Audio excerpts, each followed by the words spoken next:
The city of Rome, in the summer of 64 AD, was a place of grandeur and contradiction. Its marble temples and bustling forums stood as monuments to the might of an empire that stretched from the wind-swept moors of Britannia to the sun-baked sands of Egypt. Yet beneath the surface, Rome was a city of tension, a powder keg of ambition, intrigue, and fear.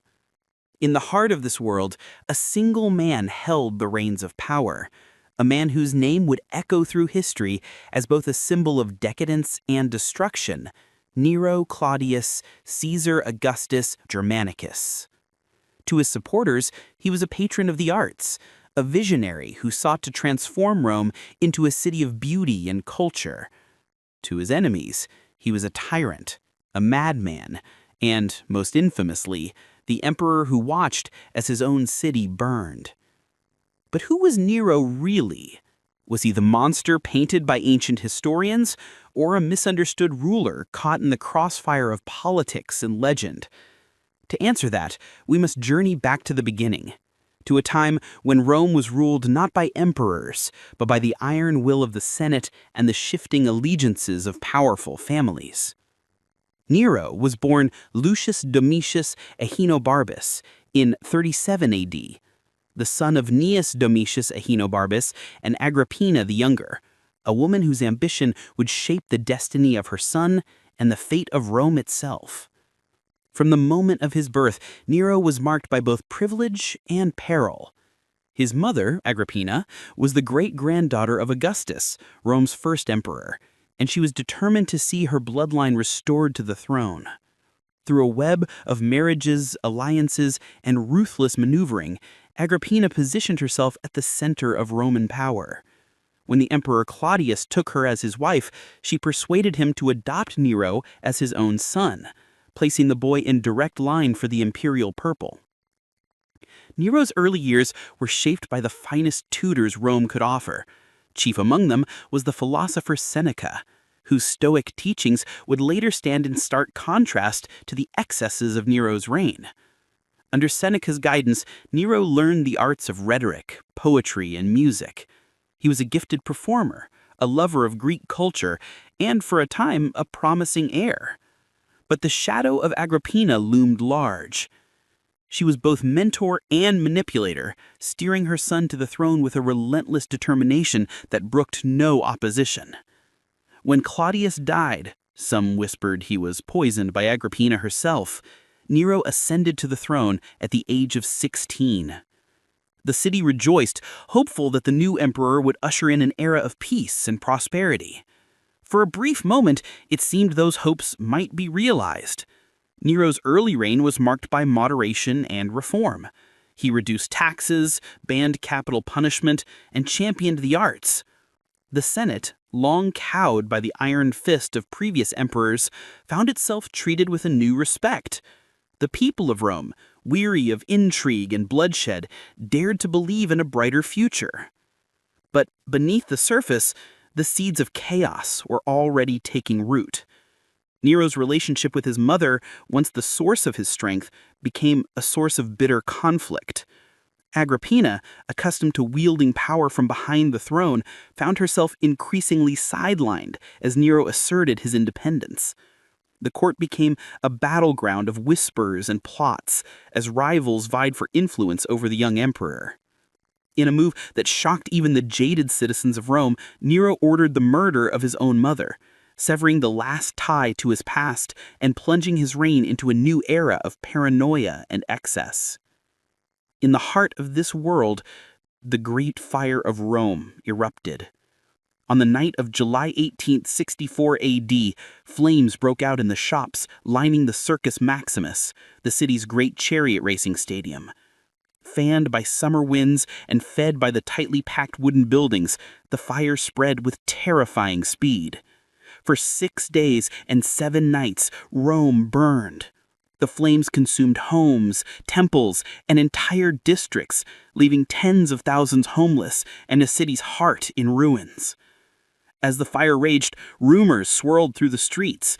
Some claimed they saw men setting new fires, even as others tried desperately to save their homes. Whispers spread that the emperor himself had ordered the city burned, clearing the way for his grand architectural ambitions. Others insisted that Nero had watched the inferno from the safety of his palace, playing his lyre and singing of the fall of Troy as Rome was consumed by flames. But the truth, as always, is more complicated. Ancient historians like Tacitus, Suetonius, and Cassius Dio, writing years after the fact, painted Nero as a villain, a madman who delighted in destruction. But their accounts are colored by bias, political agendas, and the passage of time. What is certain is that Nero's response to the fire was swift and dramatic. He opened the imperial gardens to the homeless, organized relief efforts, and personally funded the rebuilding of the city. Yet the damage to his reputation was done. The people of Rome, devastated and desperate for someone to blame, turned their anger on the emperor. In a desperate bid to deflect suspicion, Nero accused the Christians, a small, unpopular sect, of starting the fire. The resulting persecution was brutal and unprecedented, cementing Nero's legacy as a tyrant in the eyes of history. But was he truly the monster his enemies claimed, or a ruler undone by circumstances and the relentless pressures of power? To understand the man behind the myth, we must look beyond the flames, to the world that shaped him, the choices he made, and the forces that ultimately brought him down. The story of Nero is not just the story of a single man, but of an entire empire at a crossroads. Rome, in the 1st century AD, was a city of contradictions, opulence and squalor, tradition and innovation, order and chaos. The city's population had swelled to over 1 million, making it the largest metropolis the world had ever seen. Its streets teemed with merchants, slaves, senators, and soldiers, all living side by side in a precarious balance. The grandeur of the imperial palaces stood in stark contrast to the cramped, flammable insulae, apartment blocks where most Romans lived, stacked high and packed tight, a disaster waiting to happen. Nero's Rome was a city obsessed with spectacle. Gladiatorial games, chariot races, and theatrical performances were not just entertainment, they were tools of power, ways for emperors to win the favor of the masses and distract them from the harsh realities of daily life. Nero understood this better than most. He was not content to rule from the shadows or to be a distant figurehead. He craved the adoration of the people, and he sought it not through conquest or reform, but through performance. He fancied himself a poet, a musician, an actor, a man of culture in a world that valued strength and tradition. This desire for public acclaim set Nero apart from his predecessors. Augustus, the first emperor, had built his reputation on military victory and political cunning. Tiberius, Caligula, and Claudius had ruled with varying degrees of cruelty and paranoia, always wary of the Senate and the people. Nero, by contrast, wanted to be loved. He staged elaborate games and festivals, opened his palace to the public, and even competed in musical contests, an unprecedented move for a Roman emperor. To some, these acts were signs of generosity and enlightenment. To others, they were evidence of vanity and madness. The tension between Nero's public persona and his private actions would define his reign.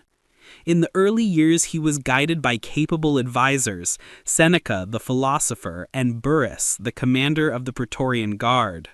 Together, they kept Nero's excesses in check and steered the empire through a period of relative stability.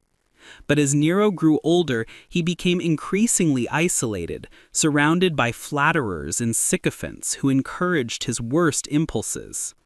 The deaths of Burrus and the forced retirement of Seneca removed the last restraints on his behavior. It was during this period of growing instability that the Great Fire of Rome struck. The fire's origins remain a mystery. Some ancient sources suggest it began accidentally, sparked by a careless cook or a faulty lamp in the crowded shops near the Circus Maximus. Others hint at arson, perhaps by criminals seeking to loot the city or by agents of Nero himself, eager to clear land for his ambitious building projects. What is certain is that the fire spread with terrifying speed, aided by the city's narrow streets, wooden buildings, and the hot and dry winds of summer. As flames engulfed the city, panic spread. Families fled their homes, carrying what little they could salvage. Temples, warehouses, and entire neighborhoods were reduced to ash. The air was thick with smoke and the cries of the desperate. In the chaos, rumors flourished. Some claimed to have seen men throwing torches into buildings or preventing citizens from extinguishing the flames. Others whispered that the emperor had ordered the fire, seeking to create a blank canvas for his grand designs. Nero's actions during the fire were, by most accounts, swift and decisive. He returned to the city from his villa at Antium as soon as he heard the news. He opened the imperial gardens and public buildings to the homeless, organized food and water supplies, and personally oversaw relief efforts.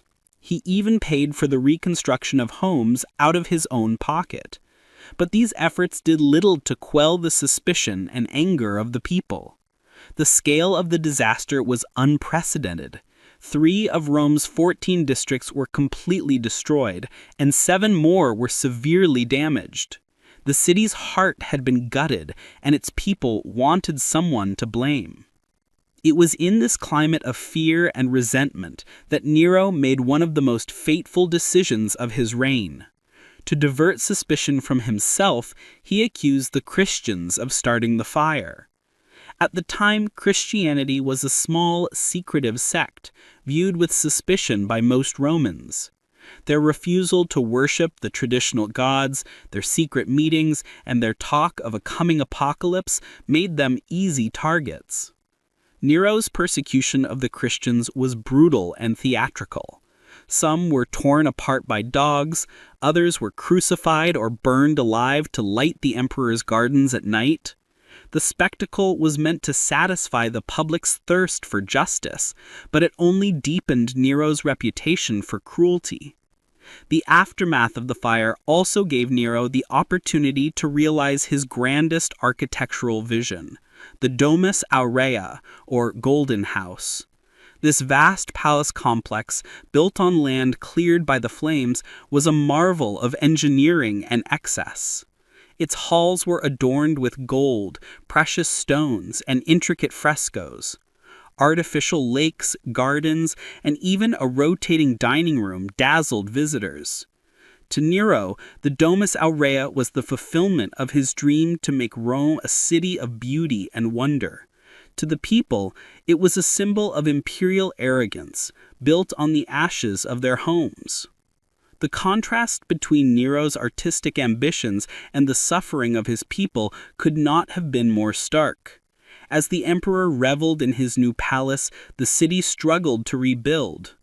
The cost of reconstruction, combined with Nero's lavish spending, strained the empire's finances. Taxes rose and resentment simmered. The Senate, already wary of Nero's eccentricities, began to plot against him. The Praetorian Guard, once loyal, grew restless. Across the provinces, whispers of rebellion spread. Yet even as his world began to unravel, Nero clung to his vision of himself as a patron of the arts, a new Apollo who would lead Rome into a golden age.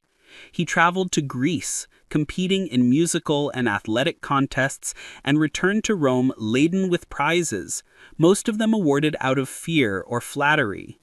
His performances, once a source of amusement, became a source of scandal. The emperor of Rome, it seemed, had lost touch with reality. Nero's descent into infamy was not a sudden plunge, but a slow, spiraling fall, marked by moments of brilliance and madness, compassion and cruelty. The fire had changed everything. The city's wounds were deep, and the scars would last for generations.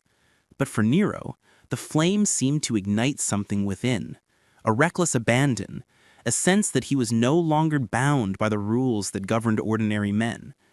He had survived the greatest disaster in Rome's history, and in the aftermath, he became convinced of his own invincibility. The emperor's court became a theater of excess. Banquets stretched late into the night, with tables groaning under the weight of exotic delicacies and rivers of wine. Nero surrounded himself with artists, musicians, and poets, men and women who flattered his ego and indulged his every whim. He staged elaborate performances, sometimes appearing on stage himself, singing and playing the lyre before audiences who dared not criticize the emperor's talents. To the Roman elite, these displays were an embarrassment, a violation of the dignity and gravitas expected of an emperor. But to Nero, they were proof of his genius, evidence that he was more than just a ruler. He was an artist, a creator, a god among men. Yet, even as Nero reveled in his newfound freedom, the empire around him began to crack. The cost of rebuilding Rome, combined with the emperor's extravagant spending, drained the imperial treasury. Taxes soared, and the burden fell hardest on the provinces, where resentment simmered just below the surface. In Britain, Judea, and Gaul, unrest grew. The legions, once the backbone of imperial power, grew restless as their pay was delayed and their loyalty tested. At home, Nero's paranoia deepened. The memory of his mother's betrayal haunted him, and he saw enemies everywhere. The Senate, once cowed by his charm and generosity, now plotted in secret. Old friends and advisors fell from favor, replaced by a new generation of courtiers whose loyalty was bought with gold and promises. The emperor's cruelty, once reserved for his political rivals, now extended to anyone who crossed him. Executions became commonplace, and the prisons filled with those accused of treason, conspiracy, or simply failing to applaud loudly enough at one of Nero's performances. The contrast between Nero's public image and his private reality grew ever more stark. In public, he presented himself as a man of the people, a champion of the arts, a benefactor who had rebuilt Rome from the ashes. He staged games and festivals, distributed grain to the poor, and opened his gardens to the homeless. But behind closed doors, he was increasingly isolated, surrounded by sycophants and spies, haunted by the ghosts of those he had betrayed or murdered. The people of Rome, once dazzled by Nero's charisma, began to turn against him. The memory of the fire lingered, and the construction of the Domus Aurea, his golden palace, became a symbol of everything that was wrong with his reign. The palace's opulence was staggering. Walls inlaid with mother of pearl, ceilings that rained down petals and perfume, vast halls filled with statues and fountains. But for the ordinary citizens of Rome, it was a daily reminder of their own loss, a monument to the emperor's vanity built on the ruins of their homes. As the years passed, Nero's grip on power grew ever more tenuous. The Senate, emboldened by the emperor's unpopularity, began to conspire openly against him. The Praetorian Guard, whose loyalty had once been beyond question, now weighed their options. In the provinces, governors and generals watched the unfolding chaos in Rome with growing alarm. The empire, once united by the strength of its rulers, now seemed poised on the brink of civil war. It was in this atmosphere of uncertainty and fear that the first open revolts broke out. In 68 AD, Gaius Julius Vindex, the governor of Gaul, raised the standard of rebellion. He denounced Nero as a tyrant and called on the legions to rise up in defense of the Republic. The revolt was quickly joined by Servius Sulpius Galba, the governor of Hispania, who declared himself emperor and marched on Rome. For the first time in over a century, the authority of the emperor was openly challenged. Nero's response was a mixture of panic and denial. He tried to rally support with promises of reform and new spectacles, but the people were unmoved. The Senate, sensing the winds of change, declared Nero a public enemy and ordered his arrest. The Praetorian Guard, seeing which way the tide was turning, abandoned him. Alone and desperate, Nero fled the city that had once adored him, seeking refuge in the villa of a loyal freedman. As he hid from his pursuers, Nero's thoughts turned inward.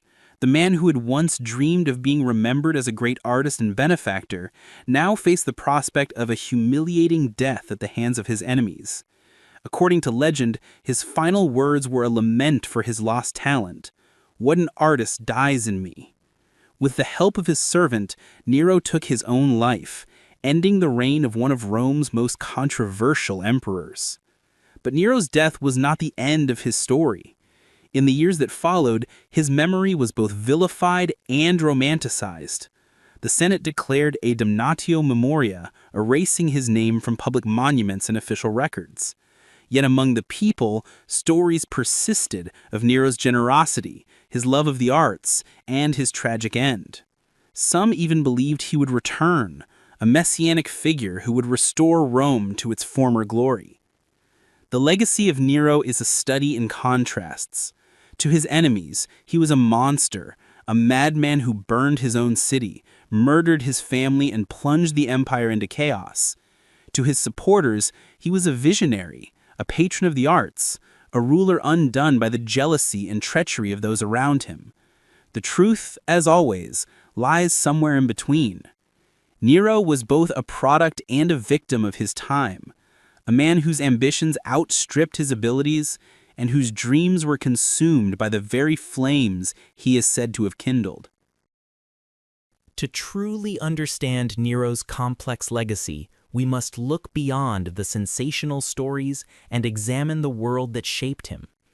The Rome of Nero's youth was a city in transition, caught between the old republican ideals and the new realities of imperial rule. The Senate, once the heart of Roman government, had been reduced to a ceremonial body, its power eclipsed by the emperor and his court. The people, once the driving force of Roman politics, had become spectators, their voices drowned out by the roar of the games and the spectacle of imperial pageantry. Nero's rise to power was not the result of military conquest or popular acclaim, but of careful manipulation and ruthless ambition. His mother, Agrippina, was a master of court intrigue, and she maneuvered her son into the line of succession through a combination of marriage, adoption, and murder. When Nero became emperor at the age of 16, he inherited a system that rewarded cunning and punished weakness.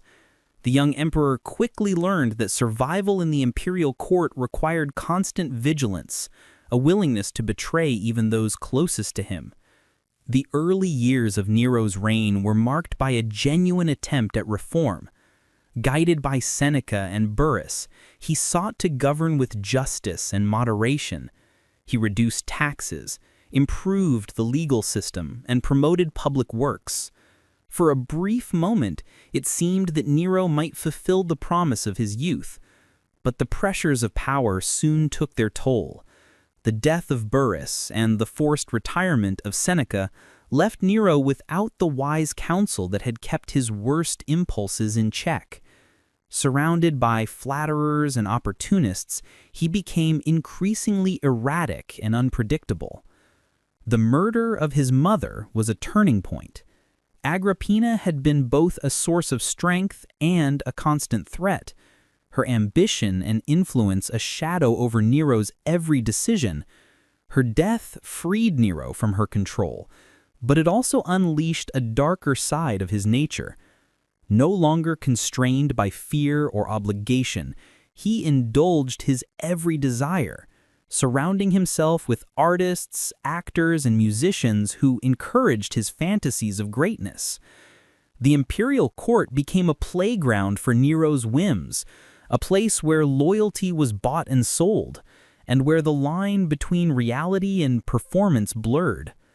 Nero's passion for the arts was genuine, but it was also a source of scandal. In a society that valued military prowess and stoic virtue, the emperor's public performances were seen as a disgrace. Roman tradition held that the stage was a place for slaves and foreigners, not for the ruler of the world's greatest empire. Nero's insistence on appearing in public as a singer and actor shocked the elite. and delighted the masses, but it also undermined his authority.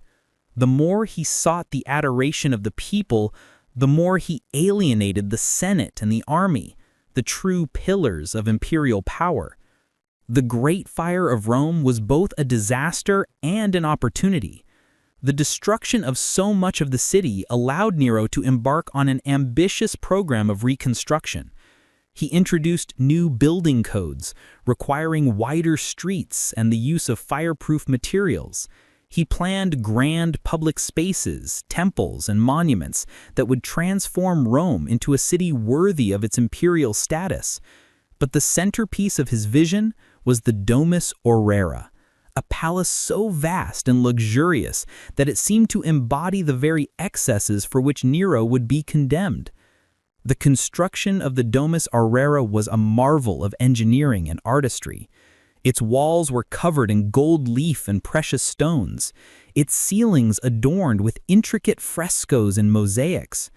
The palace featured artificial lakes, gardens, and even a rotating dining room that allowed guests to follow the sun as they feasted.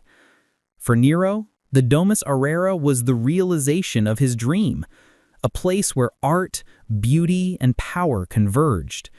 For the people of Rome, it was a symbol of imperial arrogance, a reminder that their suffering had been transformed into the emperor's pleasure. The contrast between Nero's vision and the reality of life in Rome could not have been more stark. While Nero reveled in his golden palace, the city's poor struggled to rebuild their lives. The cost of reconstruction, combined with Nero's lavish spending, placed an enormous strain on the empire's finances. Taxes rose, and the burden fell hardest on the provinces, where resentment simmered. The Senate, already wary of Nero's eccentricities, began to plot against him.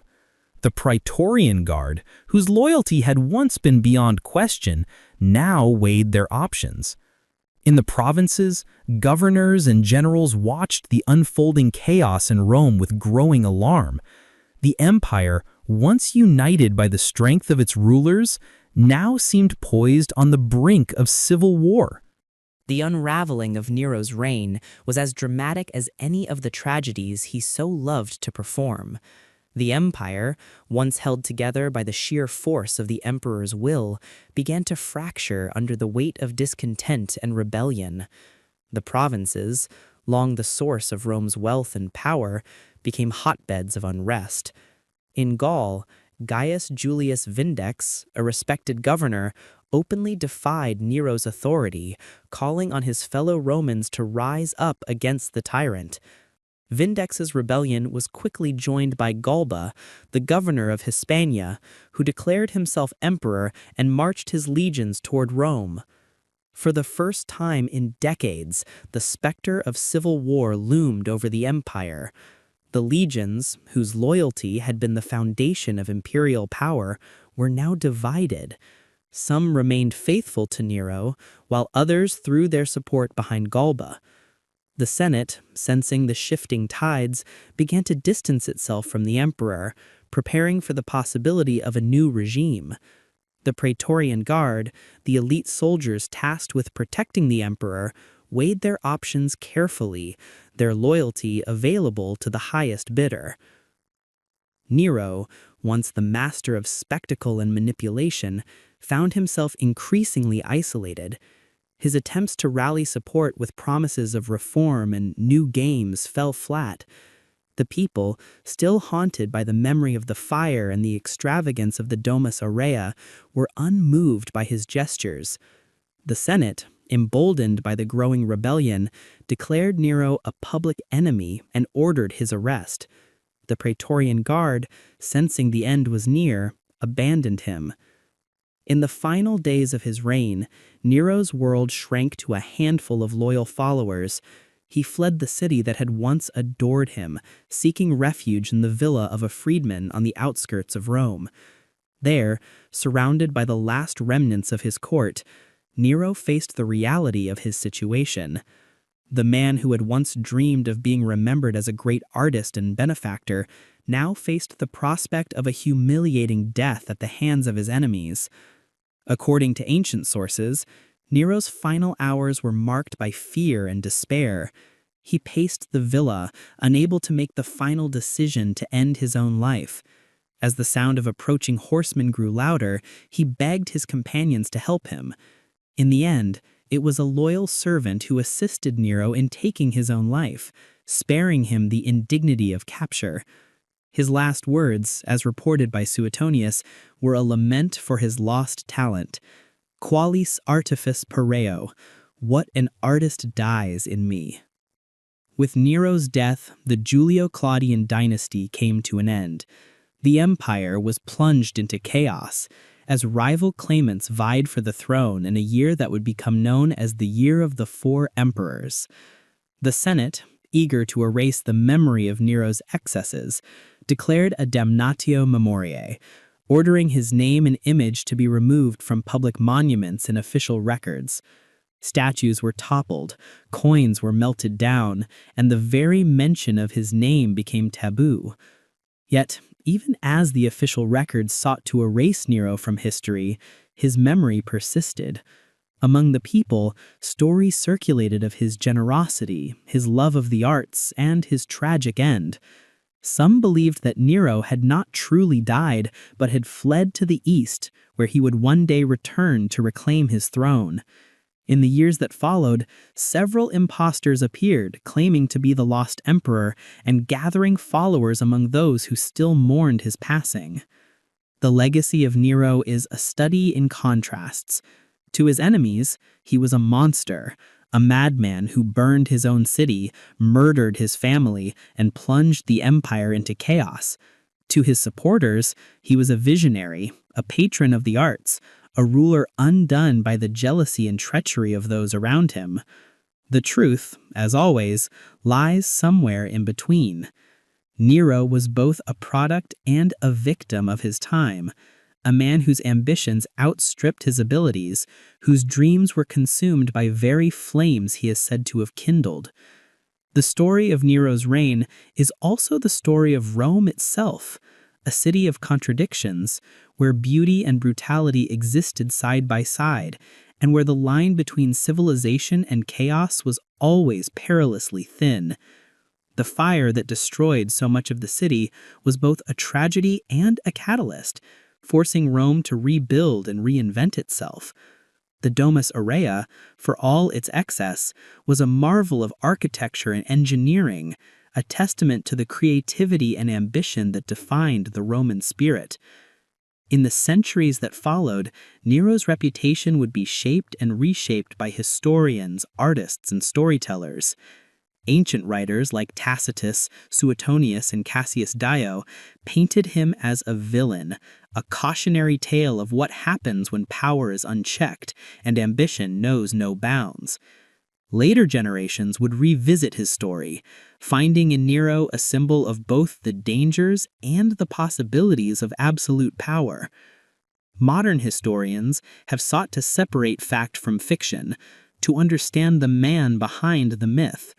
They have pointed out the biases of ancient sources, the political agendas that colored their accounts, and the ways that Nero's actions were shaped by the unique pressures of his time.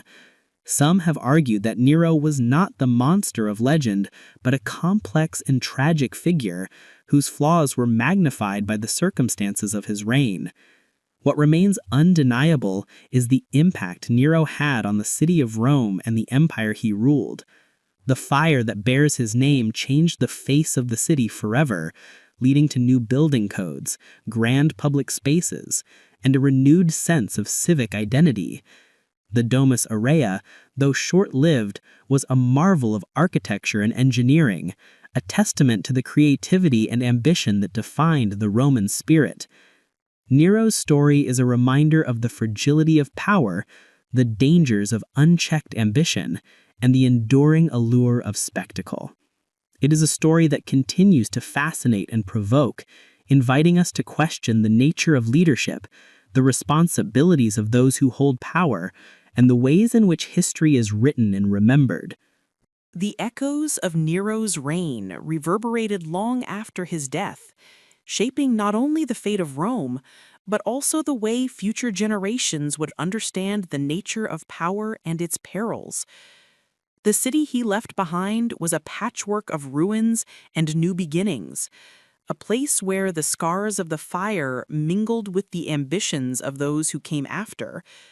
The Domus Aurea, once the glittering heart of Nero's vision, was soon buried beneath the foundations of new emperors' monuments, its golden halls forgotten as Rome sought to erase the memory of its most infamous ruler. Yet, as with all attempts to rewrite history, the truth could not be so easily buried. The stories of Nero's excesses, his artistic passions, and his tragic end continued to circulate, passed down through generations in whispered tales and public performances. The contrast between the official condemnation of Nero and the lingering fascination with his life speaks to the complexity of his legacy.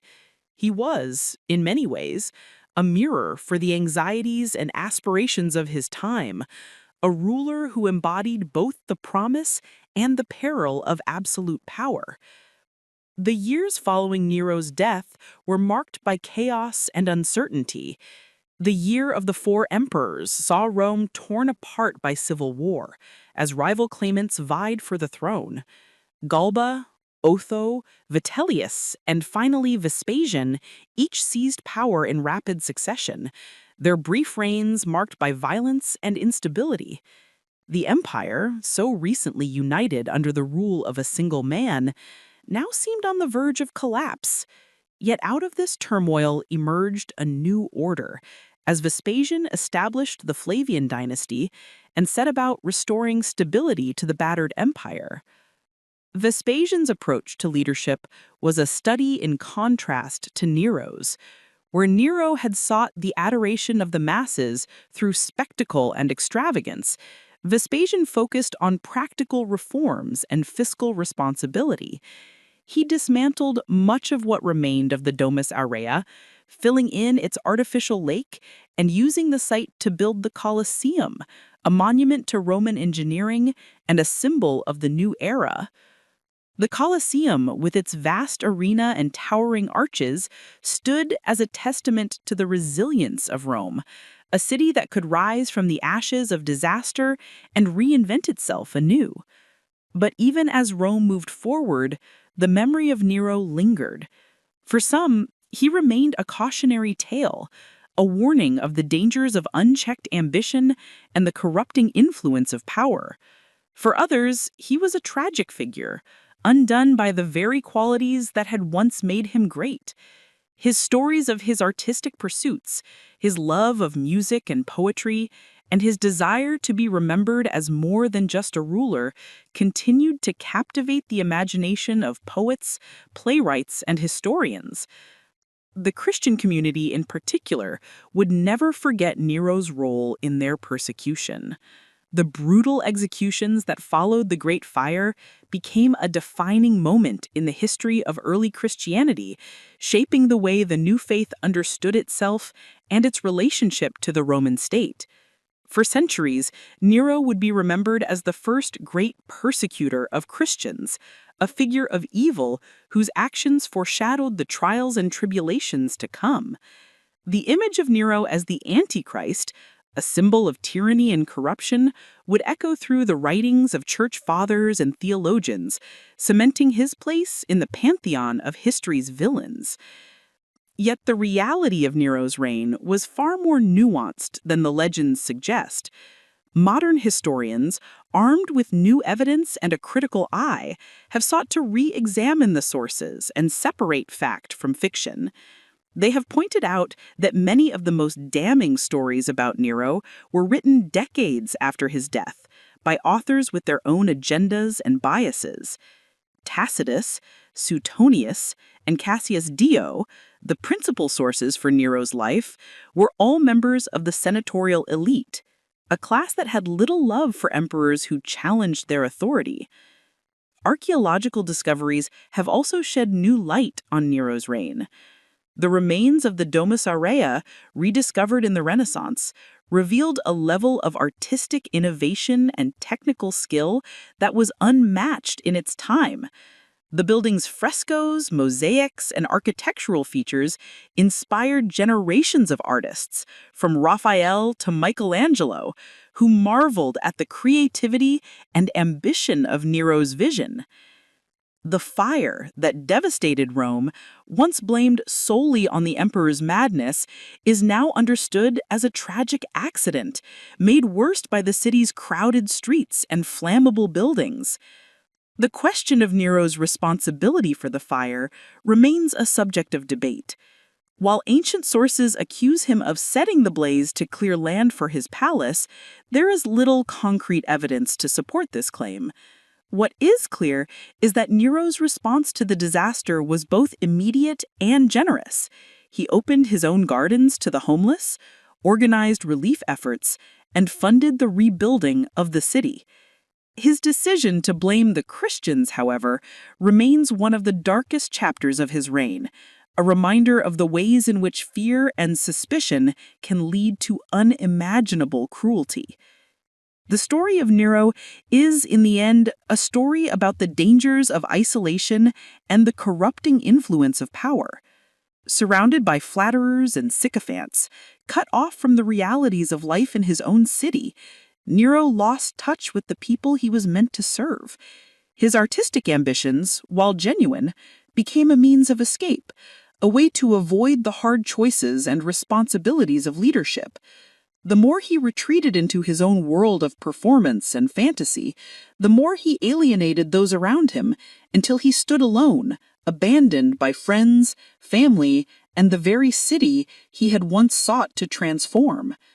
Yet for all his flaws, Nero remains a figure of enduring fascination. His life and reign offer a window into the complexities of human nature, the temptations of power, and the ways in which history is shaped by those who survive to tell the tale. The flames that consumed Rome may have destroyed much of what Nero built, but they could not erase the memory of a man who dared to dream, to create, and ultimately to fall. The fascination with Nero's story is not merely a product of his notoriety, but of the enduring questions his life raises about the nature of leadership, the responsibilities of those in power, and the fine line between genius and madness. In the centuries after his death, Nero's image would be invoked again and again, both as a warning and as a source of inspiration. Artists, writers, and philosophers found in his life a rich tapestry of ambition, creativity, and tragedy, a story that could be retold in countless ways, each reflecting the anxieties and hopes of a new age. In the Middle Ages, Nero became a symbol of tyranny and excess, his name invoked by preachers and moralists as the embodiment of evil. The stories of his persecution of Christians, his supposed fiddling while Rome burned, and his descent into madness were repeated and embellished, becoming part of the collective memory of Western civilization. Yet, even as his reputation darkened, there remained a certain fascination with the figure of the emperor-artist, the man who dared to defy convention and pursue his own vision, no matter the cost. The Renaissance brought a new perspective on Nero, as scholars and artists rediscovered the ruins of ancient Rome and sought to understand the world that had produced such a complex figure. The rediscovery of the Domus Aurea, buried for centuries beneath the city, revealed a level of artistic achievement that challenged the traditional view of Nero as a mere tyrant. The frescoes and mosaics that adorned the palace walls inspired a new generation of artists who saw in Nero's patronage of the arts a reflection of their own ideals. The emperor, who had once been condemned as a monster, now appeared, in some eyes, as a misunderstood visionary, a man ahead of his time. This tension between condemnation and admiration has persisted into the modern era. Historians continue to debate the true nature of Nero's reign, weighing the evidence of his cruelty against the achievements of his rule. Some point to his early reforms, his support for the arts, and his efforts to rebuild Rome as signs of a ruler who sought to improve the lives of his people. Others focus on the darker aspects of his character, the murders, the extravagance, the persecution of minorities, as evidence of a man consumed by his own desires. The story of Nero also invites us to consider the ways in which history is constructed and remembered. The accounts of his reign that have come down to us were written by members of the senatorial elite, men who had every reason to portray the emperor in the worst possible light. Their stories, while vivid and compelling, are shaped by their own biases and agendas. Modern scholars have sought to read between the lines, to reconstruct the reality of Nero's Rome from the fragments that remain.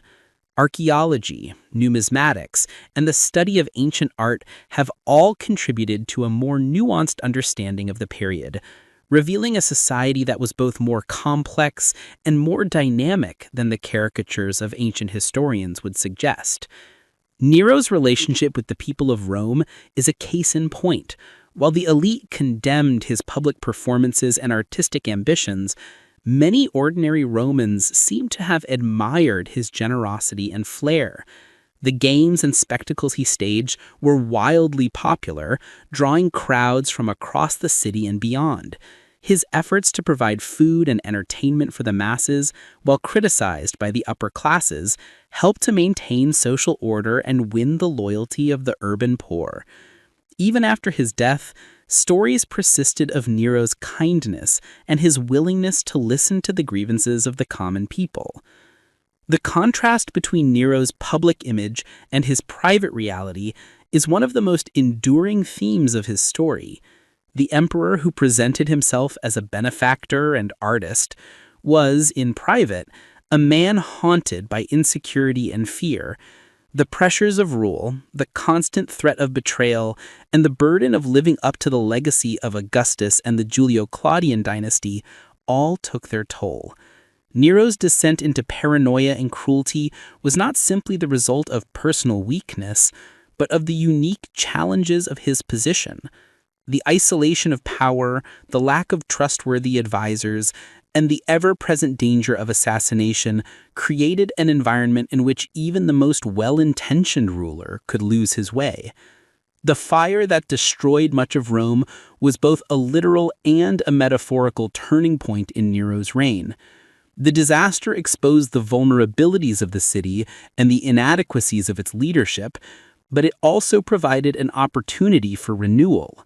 Nero's ambitious plans for reconstruction, while criticized for their extravagance, laid the groundwork for a new vision of urban life. The building codes he introduced, the emphasis on fireproof materials, and the creation of public spaces all contributed to the long-term resilience of Rome. The Domus Aurea, for all its success, was a marvel of design and innovation, a testament to the creative spirit that defined the age. Yet the fire also marked the beginning of Nero's downfall. The suspicion that he had started the blaze, whether justified or not, eroded the trust of the people in the Senate. His decision to scapegoat the Christians, while effective in the short term, sowed the seeds of future conflict and persecution. The extravagance of the Domus Aurea, built on land cleared by the flames, became a symbol of Nero's detachment from the suffering of his subjects. The emperor, who had once been celebrated as a patron of the arts, was now reviled as a tyrant who cared more for his own pleasure than for the welfare of his people. In the end, Nero's story is a cautionary tale about the dangers of unchecked power and the importance of accountability. His reign reminds us that even the most gifted and ambitious leaders can be undone by their own flaws, and that the line between greatness and infamy is often perilously thin. The legacy of Nero, like the city he ruled, is a mosaic of light and shadow, brilliance and darkness, a reminder that history is never as simple as it seems. The story of Nero's fall from grace is as much about the people around him as it is about the emperor himself. The Roman court was a place of constant intrigue, where alliances shifted with the winds and loyalty was a rare commodity. Nero's early reliance on trusted advisors like Seneca and Burrus gave way to a court dominated by flatterers and opportunists, each vying for the emperor's favor. The loss of these stabilizing influences left Nero increasingly vulnerable to manipulation and suspicion, a ruler adrift in a sea of ambition and deceit. The Senate, once a proud institution, had become a shadow of its former self, its members more concerned with survival than with governance. Many senators resented Nero's disregard for tradition and his willingness to bypass their authority, but few dared to oppose him openly. Those who did risked exile, imprisonment, or worse. The atmosphere of fear and uncertainty that pervaded the court stifled honest counsel and encouraged a culture of secrecy and betrayal. In such an environment, it was all too easy for Nero to see enemies everywhere and to respond with increasing ruthlessness. The Praetorian Guard, the elite force charged with protecting the emperor, was another key player in the drama of Nero's reign. Their loyalty was never absolute, and as the political winds shifted, so too did their allegiances. The Guard's support was often secured through lavish gifts and promises of reward, but as Nero's popularity waned and his resources dwindled, their loyalty became increasingly uncertain. In the end, it was the Praetorian Guard's decision to abandon Nero that sealed his fate, a stark reminder of the precariousness of imperial power. Beyond the palace walls, the people of Rome watched the unfolding drama with a mixture of fascination and dread. The city's population was a diverse and dynamic mix, from wealthy patricians to struggling artisans, freedmen, and slaves. For many, the emperor was a distant figure. His actions felt only through the taxes they paid or the spectacles they attended. Yet Nero's efforts to win popular support, through games, public works, and acts of charity, did not go unnoticed. Even as his reputation suffered among the elite, there remained pockets of genuine affection for the emperor among the urban poor. The provinces, too, played a crucial role in the story of Nero's downfall. The empire's far-flung territories were the source of its wealth and military might, but they were also a source of constant tension and unrest. Governors and generals in places like Gaul, Hispania, and the East wielded enormous power, and their loyalty could not be taken for granted. The revolts that erupted in the final years of Nero's reign were not simply the result of his personal failings, but of deeper structural problems within the empire, problems that would continue to haunt Rome long after Nero was gone. The events leading up to Nero's suicide were a study in the collapse of authority. As news of the revolt spread, Nero's options dwindled. His attempts to rally support were met with indifference or outright hostility. The Senate, sensing an opportunity to reassert its authority, declared him a public enemy. The Praetorian Guard, ever pragmatic, deserted him in favor of the rising power of Galba. Alone and abandoned, Nero was forced to confront the reality of his situation. The man who had once commanded the loyalty of millions now found himself with only a handful of followers, his empire slipping away with each passing hour. Nero's final moments were marked by a sense of tragic inevitability. The emperor who had once dreamed of immortality, who had sought to leave his mark on history through art and architecture, now faced the prospect of a humiliating death at the hands of his enemies. His decision to take his own life was both an act of desperation and a final assertion of control, a way to shape the narrative of his end, even as everything else slipped beyond his grasp. The words attributed to him in his last moments, "What an artist dies in me," capture the pathos of a man who saw himself as more than just a ruler, but as a creator whose genius would never be fully appreciated.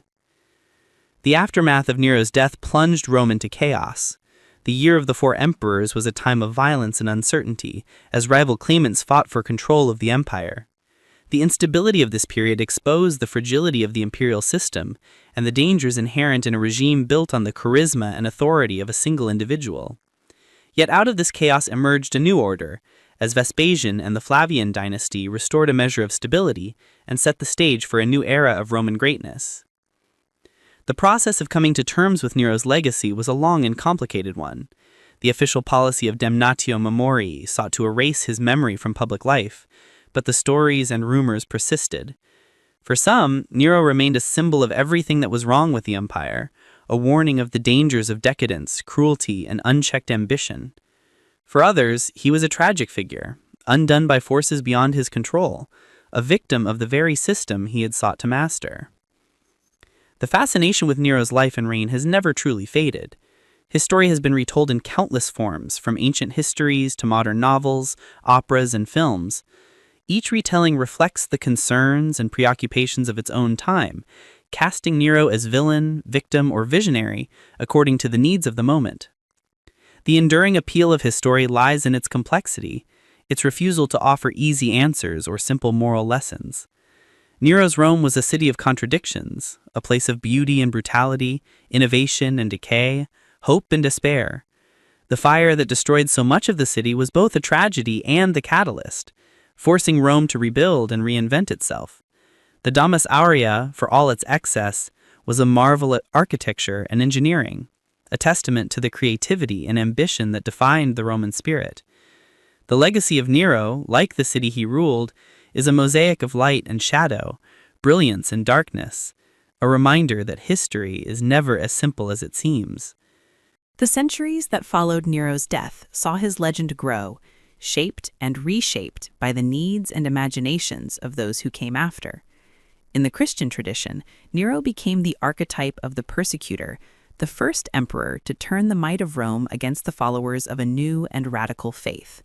The stories of his cruelty, of Christians being torn apart by wild beasts, crucified, or set alight to illuminate the imperial gardens, became central to the narrative of martyrdom and suffering that defined early Christianity. For generations of believers, Nero was not just a historical figure, but a symbol of the world's hostility to the truth, a warning that faith would always be tested by the powers of this world. Yet even as his reputation darkened in the Christian imagination, other traditions found different lessons in Nero's life.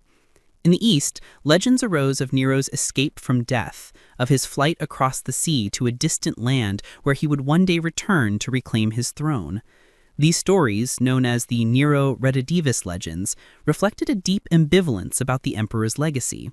A sense that, for all his faults, Nero represented something vital and irreplaceable, a lost age of grandeur and possibility.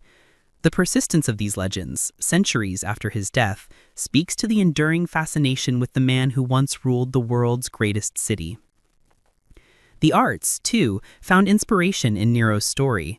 Medieval and Renaissance writers, painters, and composers returned again and again to the drama of his life, finding in it a rich source of tragedy and spectacle. The image of Nero watching as Rome burned, lyre in hand, became an enduring symbol of the dangers of vanity and neglect. Yet artists also explored the more human side of the emperor. The young man thrust into power, the dreamer undone by his own ambitions, the artist who longed for recognition and love. In these retellings, Nero became not just a villain, but a figure of pathos and complexity, a man whose flaws were inseparable from his gifts. Modern scholarship has continued this re-examination, challenging the simplistic narratives of the past and seeking to understand Nero in the context of his own time. Historians have pointed out that many of the most lurid stories about Nero were written by his political enemies, and that the reality of his reign was far more complicated than the legends suggest. The fire that destroyed Rome, for example, was almost certainly an accident, the result of the city's crowded streets and flammable buildings rather than a deliberate act of arson. Nero's response to the disaster, his efforts to provide relief, his ambitious plans for reconstruction were, by the standards of the time, both generous and effective. The Domus Aurea, so often cited as a symbol of Nero's excess, was also a marvel of innovation, a place where artists and architects pushed the boundaries of what was possible. Its influence can be seen in the great buildings of later ages, from the palaces of the Renaissance to the cathedrals of the Baroque. The very features that scandalized Nero's contemporaries, the use of light and space, the integration of art and architecture, would become hallmarks of Western design. In this sense, Nero's legacy is not just one of destruction, but of creation, a reminder that even the most controversial figures can leave a mark that endures long after their names have been condemned. The question of Nero's character remains a subject of debate. Was he a monster, as his enemies claimed, or a misunderstood visionary, undone by the forces around him? The answer, perhaps, lies somewhere in between. Nero was a product of his time, shaped by the unique pressures of imperial rule and the expectations of a society in transition. His artistic ambitions, his desire for popular acclaim, and his willingness to challenge tradition all set him apart from his predecessors. Yet these same qualities also made him vulnerable to the jealousy of the elite, to the shifting loyalties of the army, and to the unpredictable tides of public opinion. The story of Nero is in many ways a story about the dangers of isolation. Surrounded by flatterers and sycophants, cut off from the realities of life in his own city, Nero lost touch with the people he was meant to serve. His artistic pursuits, while genuine, became a means of escape, a way to avoid the hard choices and responsibilities of leadership. The more he retreated into his own world of performance and fantasy, the more he alienated those around him, until he stood alone, abandoned by friends, family, and the very city he had once sought to transform. Yet, for all his flaws, Nero remains a figure of enduring fascination. His life and reign offer a window into the complexities of human nature, the temptations of power, and the ways in which history is shaped by those who survive to tell the tale.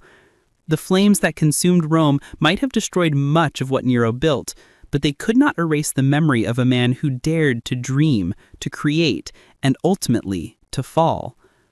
In the end, the story of Nero is not just a story about the past, but a story about the present, a reminder that the challenges of leadership, the dangers of ambition, and the complexities of human nature are as relevant today as they were 2,000 years ago. The city of Rome, with its ruins and its monuments, stands as a testament to the enduring power of history and to the ways in which the past continues to shape the world we live in. Nero's legacy, like the city he ruled, is a mosaic of light and shadow, brilliance and darkness, a reminder that history is never as simple as it seems. The man who once watched as his city burned has become, in the end, a symbol of both the dangers and the possibilities of power, a figure whose story will continue to be told as long as there are those who seek to understand the mysteries of the human heart. The story of Nero, the mad emperor who burned his own city, is ultimately a story about the enduring struggle between power and responsibility, ambition and restraint, myth and reality. As the centuries have passed, the flames that once consumed Rome have become a metaphor for the destructive potential of unchecked authority, but also for the possibility of renewal and transformation. Nero's life, with all its contradictions and complexities, continues to captivate and challenge us, inviting us to look beyond the surface of legend and seek a deeper understanding of the forces that shape history. In the aftermath of Nero's death, Rome was forced to confront the consequences of his reign. The city, scarred by fire and political upheaval, embarked on a period of reconstruction and reform. The Flavian dynasty, which emerged from the chaos of civil war, sought to restore stability and legitimacy to the imperial office. Vespasian, the first of the Flavian emperors, was a man of humble origins and practical sensibilities. He dismantled the remnants of the Domus Aurea, filling in its artificial lake and using the site to build the Colosseum, a monument to the resilience and ingenuity of the Roman people. The Colosseum, with its vast arena and towering arches, became a symbol of the new era, a place where the citizens of Rome could gather to witness the spectacle of power and the drama of human achievement. Yet, even as Rome moved forward, the memory of Nero lingered. His name, officially condemned and erased from public monuments, continued to haunt the collective imagination. The stories of his excesses and cruelties, his artistic ambitions and tragic end, became part of the fabric of Roman culture. For some, Nero was a cautionary tale, a warning of the dangers of hubris and the corrupting influence of absolute power. For others, he was a figure of fascination, a man who dared to defy convention and pursue his own vision, no matter the cost. The Christian tradition in particular would never forget Nero's role in their persecution. The brutal executions that followed the Great Fire became a defining moment in the history of early Christianity. shaping the way the new faith understood itself and its relationship to the Roman state. For centuries, Nero would be remembered as the first great persecutor of Christians, a figure of evil whose actions foreshadowed the trials and tribulations to come. The image of Nero as the Antichrist, a symbol of tyranny and corruption, would echo through the writings of church fathers and theologians, cementing his place in the pantheon of history's villains. But the reality of Nero's reign was far more nuanced than the legends suggest. Modern historians, drawing on new evidence and a critical approach to ancient sources, have sought to paint a more balanced picture of the emperor. They have pointed out that many of the most damning stories about Nero were written by his political enemies, and that the reality of his rule was shaped by the unique pressures of his time. The fire that destroyed Rome, once blamed solely on the emperor's madness, is now understood as a tragic accident, made worse by the city's crowded streets and inflammable buildings. Nero's response to the disaster, his efforts to provide relief, his ambitious plans for reconstruction, were, by the standards of the time, both generous and effective. The Domus Aurea, so often cited as a symbol of Nero's excess, was also a marvel of innovation, a place where artists and architects pushed the boundaries of what was possible. Its influence can be seen in the great buildings of later ages, from the palaces of the Renaissance to the cathedrals of the Baroque. The very features that scandalized Nero's contemporaries, the use of light and space, the integration of art and architecture, would become hallmarks of Western design.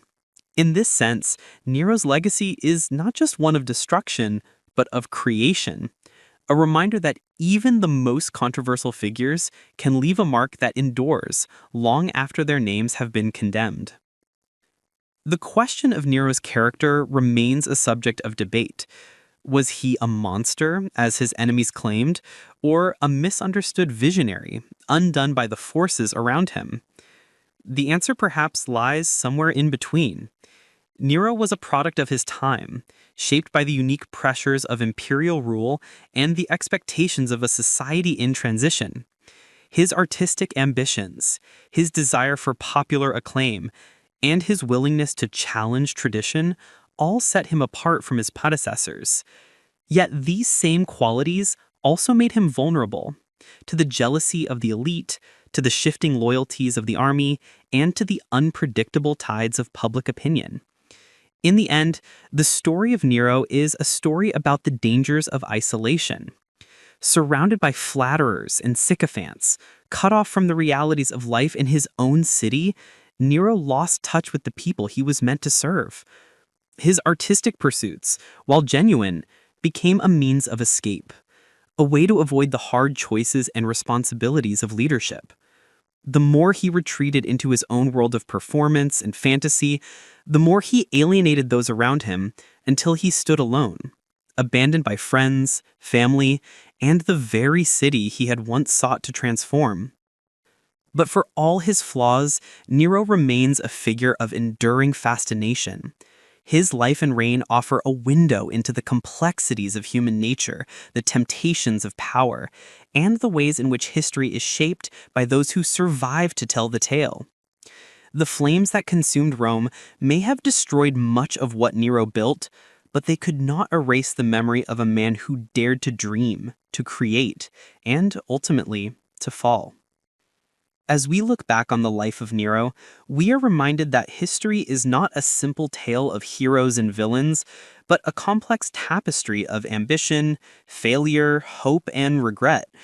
The city of Rome, with its ruins and its monuments, stands as a testament to the enduring power of the past and to the ways in which the stories we tell about our leaders shape the world we inherit.